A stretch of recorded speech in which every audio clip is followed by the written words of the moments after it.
Now that it's officially riding season, a lot of y'all are gonna go and buy your first bike. I'm gonna show y'all 5 things to look for when you're buying your first bike or any bike at all. Number 1, the chain. Now, you can tell if a bike has been well maintained depending on how clean the chain is. Now, you can tell if the bike has been maintained if the chain is either rusty or has a lot of built up lube all around the chain and it won't be clear. Number 2, the oil. So on either side of the bike, there's going to be a glass gauge showing the oil inside of the bike.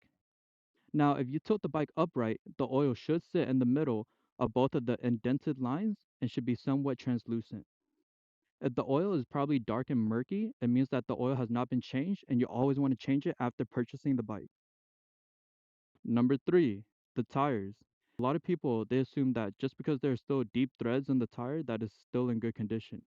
But really, what a lot of people do is they do a lot of commuting, right? So the center of the tire might be worn out, causing it to be flat in the center while round on the sides. If that's the case, you always want to get a new tire. Number 4, the levers. Now, a lot of people they tend to overlook this because they don't think it's important, but levers can tell you if the bike has been dropped or ever damaged. Now, you can tell if the bike has been dropped if the levers is either broken off or bent in a weird position.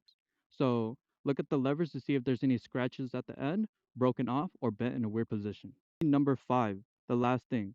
I always go on JD Power to check the value of my bike just to make sure I'm paying for what I'm getting, right?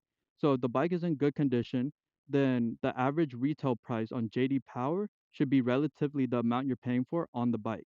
Now, you know if it's a good deal if you're paying low retail price, but if the bike is in bad condition and you're still paying MSRP or even average retail price, then that's a bad deal. Now, you should always negotiate your bike to get the best deal out of your money. That's it.